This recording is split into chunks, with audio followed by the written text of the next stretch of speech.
Hello friends, welcome to my another video. আজকে আমরা বানাবো অটো শর্ট সার্কিট প্রোটেকশন।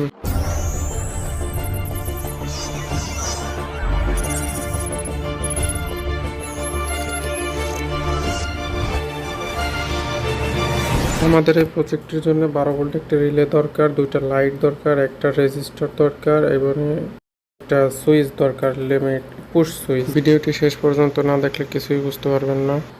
আমরা এই লাইটটিকে একত্রিত করে সোল্ডারিং করে নিচ্ছি এবং সোল্ডারিং করার পর আমরা রিলেটির সাথে সংযুক্ত করে নিচ্ছি। এবার আমরা পুশ সুইচটিকেও সংযুক্ত করে নেব রিলের সাথে।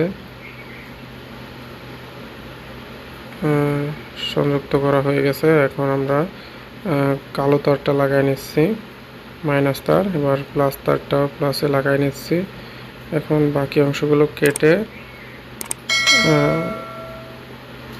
আউটপুটের লাইনটাও লাগাই নিলাম। দেখেন এখানে 12 ভোল্ট আছে, 12 ভোল্ট ইনপুট দিব আমি। দেখেন এইখানে হলো কমপ্লিট সার্কিটটি হয়ে গেছে। এই সার্কিটটি দিয়ে আমরা শর্ট সার্কিট প্রোটেকশন করতে পারবো, যে কোনো ব্যাটারিতে বা পাওয়ারে লাগাইতে পারবো আমরা 12 ভোল্টের।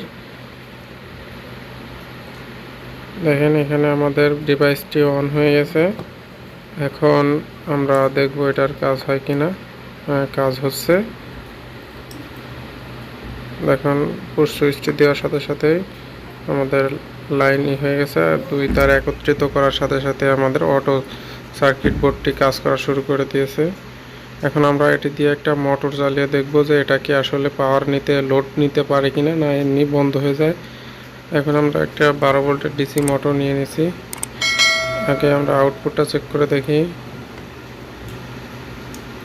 এখানে এই যে 12 ভোল্ট দেখাচ্ছে। যখন আমরা দুইটারে শর্ট সার্কিট দিব, দেখেন 0 ভোল্ট হয়ে যায়। মানে পরবর্তীতে আর আমার ব্যাটারি বা আমার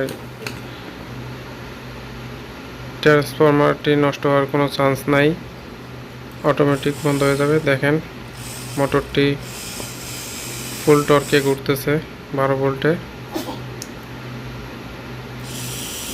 এখানে দেখেন কত হাই পাওয়ার লোড পর্যন্ত নিতে পারে। যখনই দুই তার একত্রিত হবে তখনই বন্ধ হবে, এছাড়া বন্ধ হবে না যে কোনো লোডে। দেখছেন এখন আর চলে না, এখন চলবে। তো এই ছিল আমাদের আজকের সার্কিট বোর্ডটি। Thanks for watching my video. আপনাদের কাছে যদি ভিডিওটি একটু হেল্পফুল মনে হয় তাহলে অবশ্যই লাইক করবেন এবং সাবস্ক্রাইব করে আমাদের পাশেই থাকবেন।